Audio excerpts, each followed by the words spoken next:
We kick things off by seeing a boy fast asleep in a bed which is in some kind of massive room. A fairy girl flies towards him and notices that he needs to be woken up, so she keeps calling out to him. The boy slowly opens his eyes and can see the fairy girl, but he doesn't realize what's going on. Now, he looks around the place and realizes that he's not in his room, and this place is most definitely not his house. Our hero is clueless as of this point, so he looks at the fairy girl, who is very cute and curvy but also has a naughty look on her face. She is glad to see that her hero is finally awake, but he doesn't feel the same way. He wonders if this is just a dream or real life, because it's not every day that you see a cute fairy girl floating above you. There's an awkward silence for a bit, but then our hero decides he's going back to sleep in hilarious fashion. The fairy girl is shocked by his behavior, so she tries to get his attention. She tries to tempt him by saying this is a dream where he's been reincarnated into another world. Of course, he pays no heed to it and starts thinking about opening a Japanese restaurant in order to make good money. He then brings his attention to the fact that if he wakes up in bed with a slave girl in front of him, then he'd be torn between fantasy and reality. As a matter of fact, he'd even want to lose his life to be reincarnated in a fantasy world if that was the case. However, our hero knows that this is not a dream, because if it was, then his intrusive thoughts would have taken over and controlled the whole scenario.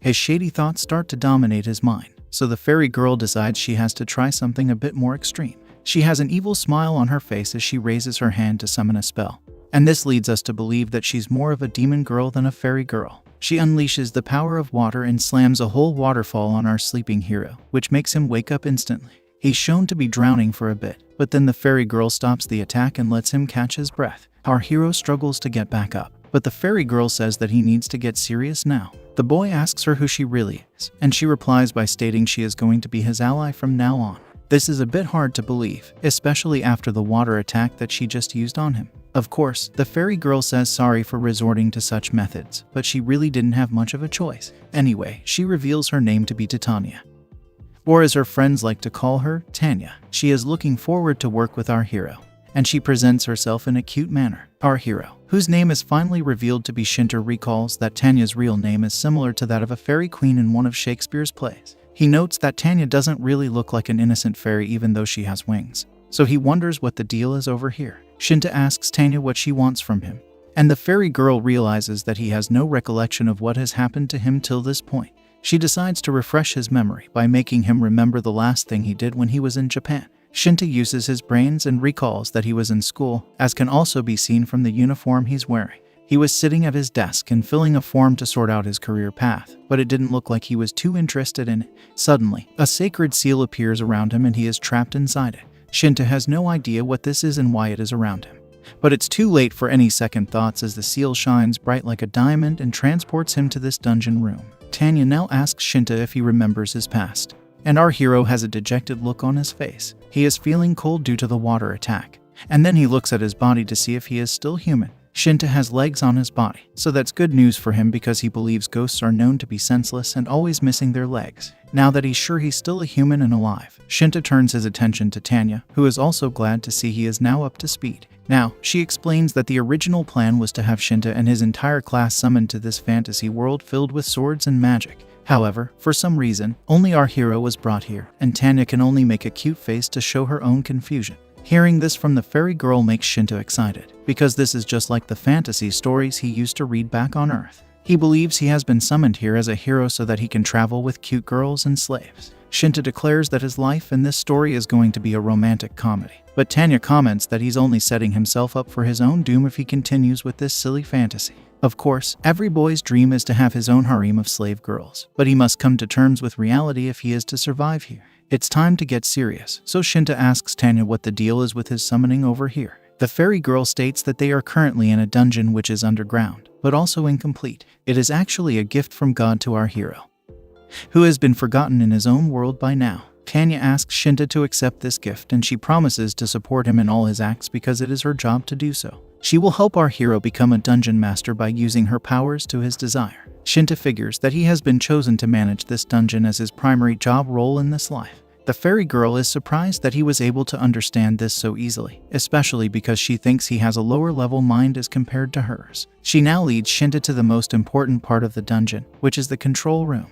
This is where he can do all kinds of activities as the dungeon master. Shinta can summon monsters, buy items, set up important structures, and many other such things over here. If he has any questions or doubts about his dungeon, he can check it all out in this control room. Our hero's eyes are now diverted to a shiny red shard that's glowing inside a pillar. He moves towards it and asks Tanya what it is, only to learn that it is the core of the dungeon. As long as it remains intact, the dungeon will continue to exist, no matter what. Shinta asks what would happen if the shard were to be destroyed, and Tanya says that the dungeon, everyone inside it, and even Shinta will disappear. She will survive, but will be out on the streets if such an occasion were to happen. Basically, if Shinta wants to remain alive, then he will need to protect the dungeon core at any cost. Our hero wants to figure out the logic of this, so he states that he has lost the game if the dungeon core is destroyed. This makes him wonder if the core will disappear if he loses his life, but Tanya says that isn't the case. If our hero were to lose his life, then the dungeon will still stay intact, which Shinta finds a bit odd. The fairy girl is simply stating facts. And what's more important is that people who intrude into this space make a living by selling products found in the dungeon. Keeping this in mind, they would never want to take the dungeon core in itself, because that would simply halt their regular income source. However, if the dungeon master were to interfere, then he would be ended for his actions. None of this makes any sense to our hero, so he asks Tanya if she is on his side or that of the intruders. After all, the terms set against him are not very favorable because at the end of the day, he is at a much higher risk of losing his life every day, but the dungeon is not. Shinta has had enough of this nonsense, so he decides to leave the dungeon and go back home. Tanya tells him he's free to do that, but if he wanders off too far away from the dungeon, then he will be considered to have abandoned the dungeon core, and he will instantly end at that moment. Of course, this comes as a shocker to our hero because he just can't catch a break over here. Shinta confronts the fairy girl now and tells her to stop messing around with him. The terms set over here are totally unfair, and it's not like he had asked to be brought here in the first place. Our hero is very honest about his intentions not to be a hero, as he says he doesn't care if it's someone else's life on the line. However, he doesn't want his own life to be treated in such a way, so he wants to escape this dungeon. Tanya simply responds with a shady smile, and she asks her dungeon master to calm down. She says that if Shinta becomes a true dungeon master, then he will get to live a dream that he will never be able to experience again in his entire life. Of course, our hero is not going to be tricked by simple words, so he asks the fairy girl to give him an example of this. All she has to do is mention the chance to do unspeakable things to cute girls, and Shinta changes his mind in an instant. He is ready to do what is needed to be done, so Tanya comments on how quickly he has changed his attitude towards the whole thing. Our hero simply says that it is what it is, because he wants to live out the fantasies that he has been reading in comics and novels all this time. He even goes on to admit that he would much rather live as a shady man in this world than continue on the loser path of innocence that he had taken up back on Earth. Once again, he doesn't want to be treated as a hero, as can be seen by the intrusive thoughts that come to his mind. Now that he knows what he has to do, our hero states that he is going to build a harem dungeon and do shady things to cute and curvy girls. He simply asks this fantasy world to wait for him till he succeeds in this mission and becomes the man he has always aspired to be. Now, we move to outside the dungeon, where we see a cute girl named Filia drying some clothes outside her home. The days seem to be peaceful, but her life is going to be turned upside down very soon. Now, we see a night boy named Alto coming to meet her, and she thanks him for patrolling the scene to ensure her safety. He is more than happy to do this, probably because he is Filia's fiancé, and then he gives her a flower. Oro says that he found it blossoming in the woods, so he thought it would look good on Filia. The cute girl wears the flower on her head, and looks even cuter than before. She blushes and thanks Alto for her kind gesture, but this is as good as it gets for her in this life. Later on, Filia learns that her mother and father have chosen to make her the living sacrifice as per the town's ritual. As expected, she doesn't want to do this, but her parents tell her that it is for the good of the town and her as well. Filia admits that it's a great honor to be chosen as the living sacrifice, but she is obviously scared. Her parents try to calm her down by saying that Alto will be with her at all times, so there's nothing to worry about. With that, the cute girl agrees to her parents' wishes, but the look on her face says a completely different story. She is alone on her bed, and she has too many thoughts clogging up her mind, so she decides to go meet Alto to feel better. However, when she goes out looking for him, she sees the night boy flirting with another cute girl the same way he was flirting with her. Filia can't believe what she's seeing as Alto puts a flower on this new girl's head the exact same way as well. The cheating couple hears a sound from somewhere, and it's obviously Filia running away from the scene, but they don't see her. With her hopes betrayed, Filia leaves her home, but walks into Shinta's dungeon and has a session with him. After they are done with their shady acts, Filia feels bad about herself and says that she always has to endure for the sake of others. Her own parents ended up selling her to the village chief, and even Alto is cheating on her despite being so sweet whenever he sees her. The curvy babe has done her best to take in all this pain and be strong, But there's only so much that she can do alone.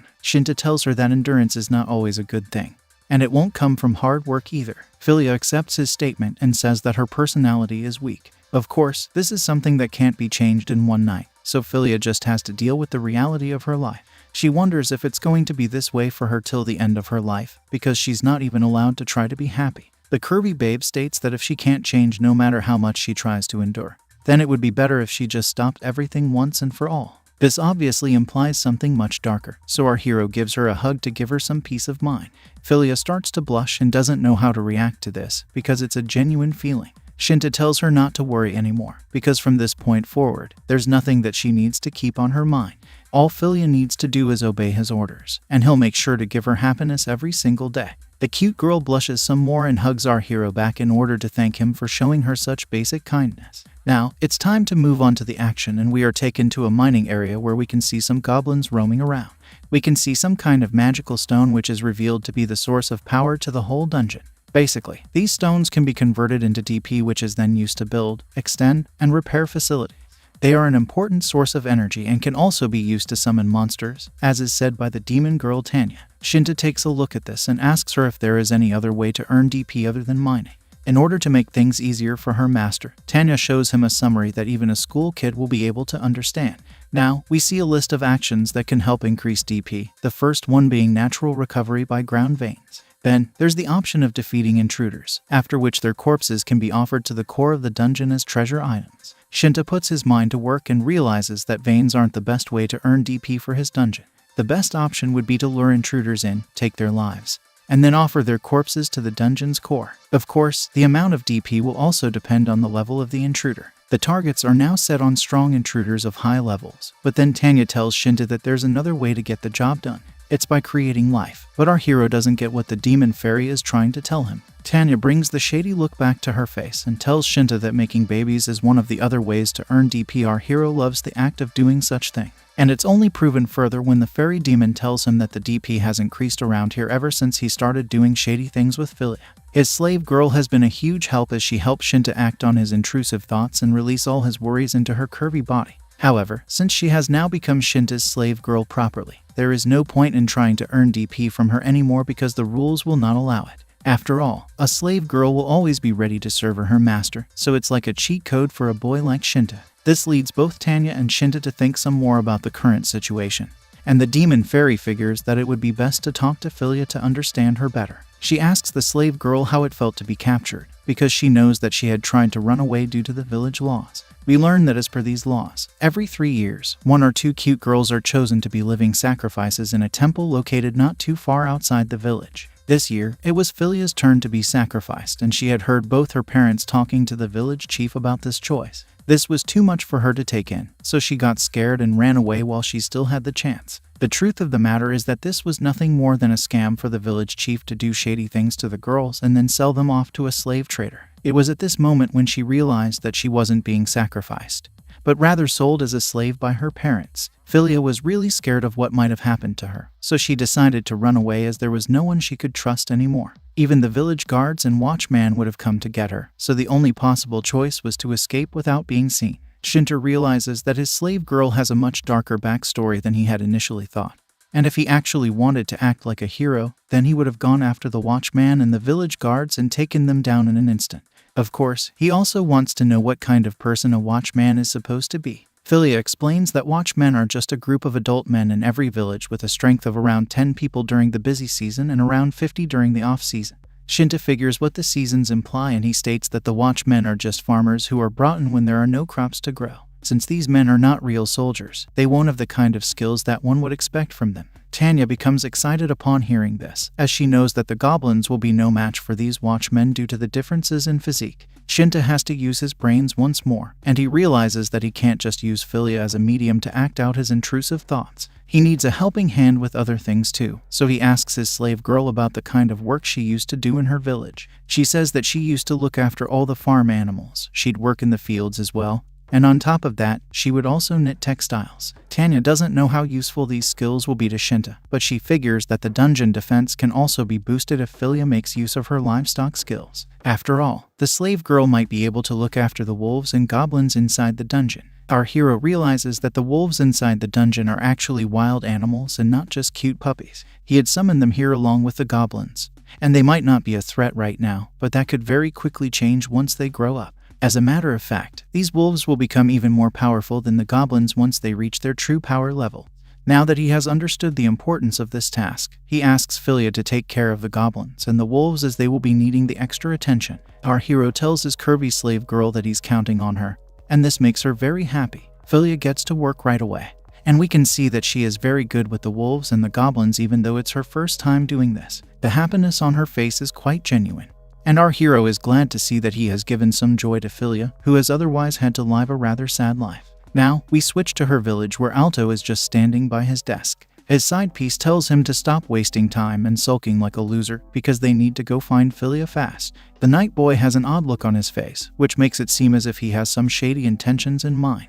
Anyway, he agrees with his side girl and says that it's time to step out and find the fiancé he was cheating on not too long ago. The side girl's name is revealed to be Alice, and she seems to be in some kind of rush to find Filia as soon as she can. She delves deeper into the forest, even though it's for the fiancé of the man she likes to do shady things with. Alto is with her, but he can't figure out where Filia has gone. Of course, this is the main reason why he and Alice are out here looking for her in the first place. But Alto soon figures that a party of watchmen is going to be formed to find her soon. Alice doesn't seem too pleased to hear this, but she has to agree with what her lover boy is saying.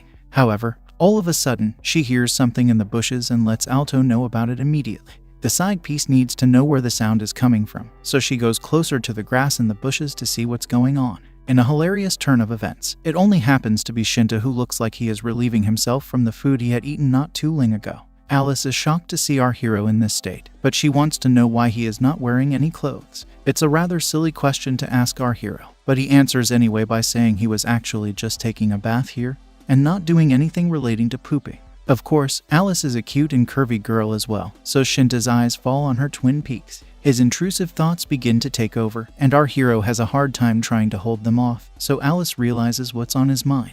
She unleashes a spell on him, and ends up burning his clothes as a result of it. Naturally, Shinta is not too pleased by this, so he scolds the side piece for acting like this. Alto hears the commotion, so he rushes to the scene and asks Alice what Shinta was doing to her. He believes that our hero is a shady creep, even though he is the one who is cheating on his fiancée. Shinta tries to explain himself to Alto, but the night boy is not going to listen to his excuses, so he punches his face with a fist attack. After that, Alto grabs his neck and pins him to the ground, after which he demands to know what Shinta did to Alice. Luckily, the side piece has enough brain cells to tell the night boy that Shinta did not do anything to her at all, so he should stop with the violent threats. Alto leaves our hero alone, but the only clothes he had brought with him over here are burned out, so he has to wear them in that state. Alice says sorry for the way Alto had behaved with Shinta, and she asks the night boy to apologize as well. Alto does say sorry, but he doesn't look sincere at all, so it leads Shinta to question his morals. After all, Alice and Alto are the weird ones for attacking him right after burning his clothes. As a matter of fact, Alice was the one who was spying on him while he was taking a bath, so she should be the shady creep, not him.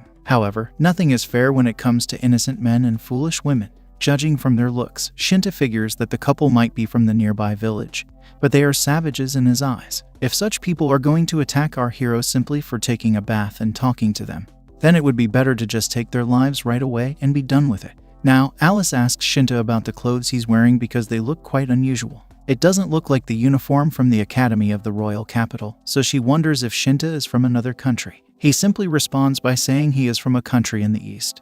But that's just a big lie because he's only using the tricks that he learned from reading novels and manga comics. Basically, if you say that you are from some place in the East, then you will most definitely be able to trick whoever is asking you for your identity. However, his lie doesn't seem to work on Alto, because the only people that he knows of from the East are dwarves and elves. After looking at Shinta, he states that our hero is not the right height to be a dwarf, and he doesn't suit the genetics of an elf either. The night boy is right to suspect Shinta, but Alice tells him not to ask too many questions because he's being rude and probably trying to pick up a fight. The side piece goes on to introduce herself and Alto to Shinta, and she reveals that the both of them live in the village nearby. Our hero has heard the name Alto before, so he becomes a bit alert while also introducing himself to the cheating couple. It's at this very moment where Alice asks Shinta if he's seen a girl named Filia, who has long hair which is dark and brown. Both she and Alto had heard from the people of the village that Filia might have gone into these woods, so they're hoping to find her as soon as possible. This is a lot of information for Shinta, because these two people have managed to locate the dungeon area already. Our hero uses his brain and tries to think of a way to deal with Alto and Alice, but the problem is that he has already been beaten down by the Night Boy.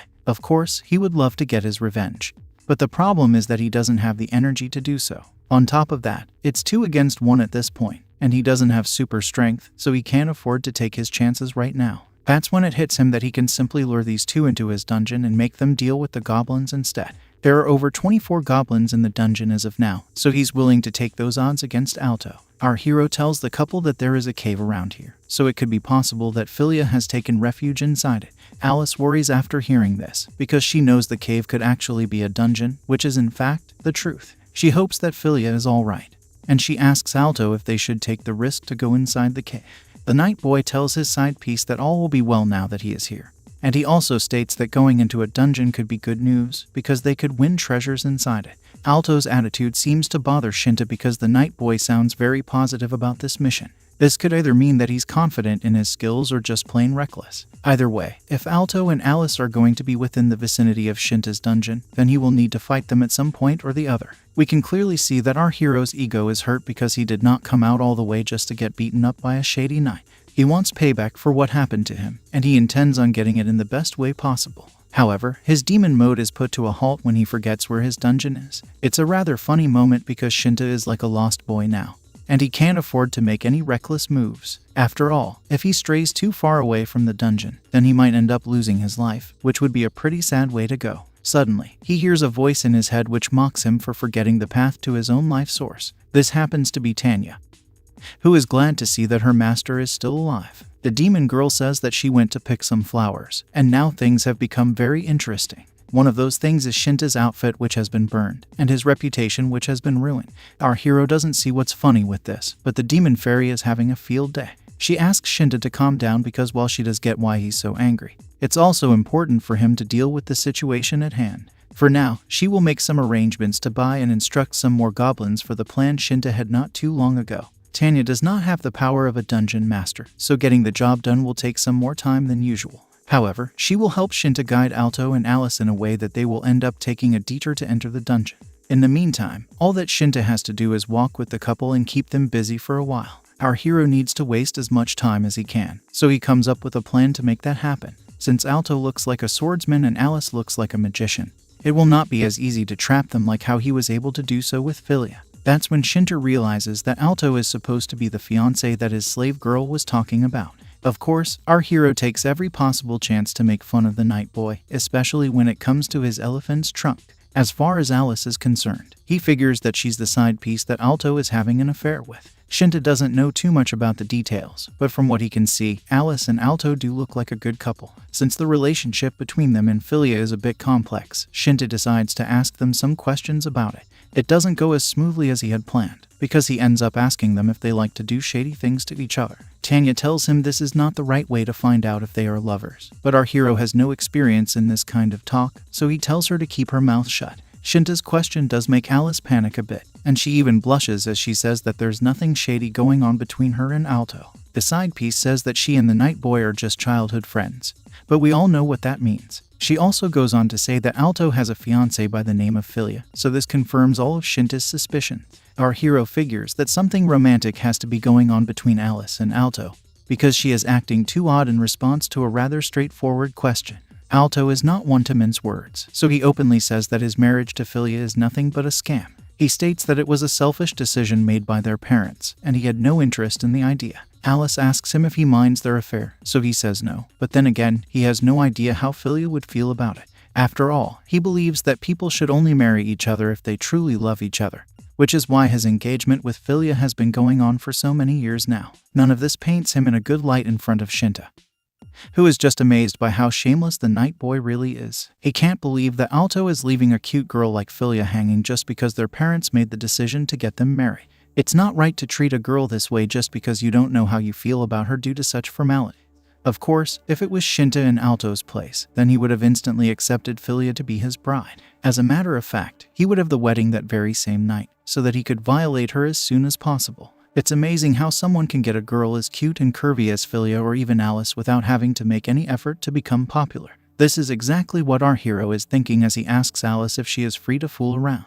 She says yes, but is a little confused by the question, so Shinta asks her to go out with him. This comes as a shock to the side piece, but our hero tells her that she's very cute and stylish, so she's exactly the type of girl that he would want to date. This makes Alice blush once again, but Alto tells Shinta to stop with this kind of talk. He tells our hero to stop his charade and lead him to Filia as soon as possible. After all, he doesn't like the fact that Shinta is flirting with his side piece right in front of him. The night boy says he doesn't want Shinta to take advantage of Alice, but this is just jealousy from his end. Of course, Shinta is just stalling for time so that Tanya can do her thing, so he doesn't care how romantic the couple gets with each other. Our hero wonders if Alto wants to play with both Filia and Alice, or if he's going to leave his fiancée for his side piece. Of course, both choices would look good to any normal man, but Shinta is not going to let either one of those situations happen. It doesn't matter whether it's excessive justice or unshakable love, because neither of those can match up to overwhelming desire, ambition, and most importantly, intrusive thoughts. This is basically an open invitation from him to his new guests at his dungeon. He continues to waste time by taking the couple on various diversions. But he laments that coming up with new ways to distract people is the hardest part about being a dungeon master. As a matter of fact, it took our hero 2 hours to come up with a diversion that extends the journey by half an hour. Even so, he is puzzled by the fact that Alto and Alice are not even the least bit tired.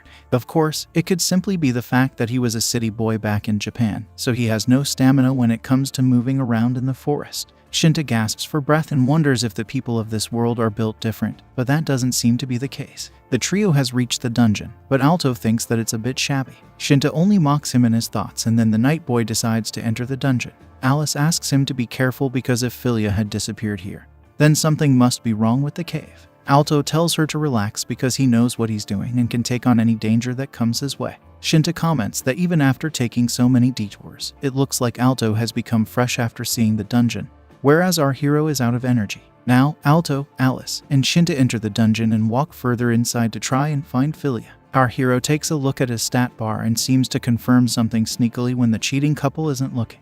It's basically a sword that he wants to use as a weapon to take them down when they least suspect it. Since the light from the entrance is reducing, it has created a blind spot from behind, which means that Shinta is hidden in the shadows at this point. He pulls out his sword and takes aim at Alice because he's sure that he can end her if he strikes her at this moment. He is also hoping for Alto to be taken out by the goblins who are being trained by Tanya, so that will be the end of this minor hassle. One thing to note is that Shinta has never taken a life before, so this will be his first time doing such an act. However, before he strikes, Tanya reaches out to him in his thoughts. She asks him to wait and calm down for a moment because he's being a bit too impatient. Shinta doesn't get why the demon fairy is doing this, so he asks her why she's interrupting him. Tanya simply says that she doesn't want to disturb her master, but she doesn't want him to fail either. Shinta is in a favorable spot right now, so he should not try to mess it up just because of a moment of weakness. Shinta wants her to elaborate, so she says that while she doesn't know much about Alto, she can sense a good amount of magic in Alice, which means that she could turn out to be useful in the long run. It would be best to keep her alive for now, because a magician is not someone you simply end in this world. Of course, the demon girl has her own shady intentions in mind, such as selling Alice's hair for a lot of money due to the fiber quality. On top of that, she can also use the side girl's flesh as an ingredient to enhance magical powers. Tanya activates her demon mode and tells Shinta that the best part is he can keep Alice as his second slave girl and enact his intrusive thoughts on her as well. We can see Tanya's personality taking over our hero as well, because he too activates demon mode and says that it's a great idea to capture and keep Alice. With that, he keeps his sword back inside and admits that he might have been a bit rash in deciding to attack the magic girl so quickly without giving it much thought. He has the demon fairy to thank for this, but it looks like she's also turning him into a demon boy. Now, the trio comes across a treasure chest, so Alto decides to open it up. It doesn't appear to be some kind of trap, so the night boy wants to see what's inside. To his delight, there is a magic stone inside the chest, and a very big one too, which means that he can sell it for a lot of money. However, Shinta tells us that with a magic stone of that purity level, he can only summon one goblin, so he doesn't know why the night boy is so happy to have found it. He figures that such items might have a much higher value outside the dungeon, so he should try to make some foreign cash out of these stones. After all, it was pretty easy to mine them, so the supply is sorted out already. Alto is excited now, and he says that there might be even better treasure further inside the dungeon if they have found such an item already. Alice advises him to be careful once again, because it looks like the night boy is more interested in the treasures than he is in finding Filia. He says all will be well because they've come this far inside and haven't even fought a single monster. He thinks that the dungeon is not occupied by any beasts, and this plays right into Shinta's plans. He gives us a shady smile, and then we see a dead end in front of the trio. Both Alto and Alice are unable to figure why this is the case, because it was such a smooth journey until now. There's so much silence that it starts to worry Alice as well. Of course, Alto takes this chance to be romantic with her and tells his side piece that he will keep her safe no matter what. This causes Alice to blush, but it's also rather shameless of the night boy because he needs to find his fiancée. This is noted by Shinta, who might not be an angel, but is right to call out Alto for being such a shady boy. Our hero hates normies like these, and thinks it's a miracle that they are even alive at this point. He's had just about enough of this nonsense, so it's his turn now as the dungeon master to show the couple what he's really made of. After all, the plan is to tear apart their affair anyway, so he taps on the wall and summons an army of goblins to attack them. Alice notices the beast charging towards her, but Alto looks very happy to finally come across them. The magic girl tells Shinta to stay back because this seems to be the hunting ground for these goblins. Of course, our hero is the one who got them here in the first place, so he simply chills in the background and tells Alice to do her thing. The magic girl uses her scepter and unleashes an overpowered blast of magical energy to take down a group of goblins. At the same time, we can see that Alto is having the time of his life while fighting these monsters. He jumps high up into the air and unleashes his massive sword on the beasts. The night boy is shown to be very skilled as he takes down the goblin army with ease. He has no problems in slicing through them one after the other, so Shinta's plan is not going the way he would have liked it to. One of the goblins' heads is thrown his way as well, so he laments that this whole operation was just a waste of time. Alice is amazed by her lover boy's skills, so she praises him for it, but the night boy says that goblins will never be a match for him. Alto is quite proud of himself as he says this, but then he is made to eat humble pie as he gets struck on the head with some odd item. He can sense some blood dripping down from his head, so he checks it out and is shocked to see that he has been damaged. The culprit is none other than a goblin who is able to use a sling with great ease. Alto is shocked to see a monster with such skills, so he prepares to take it down as well, but this is when things go downhill for him. A voice calls out to the night boy stating that she knew he would come over here. Alto is frozen because he recognizes this voice from before, as it belongs to his fiancée. That's when we see Filia approaching the night boy with more goblins aiding her. There's a moment of silence in the room as Alto and Alice both look at Filia in her new outfit.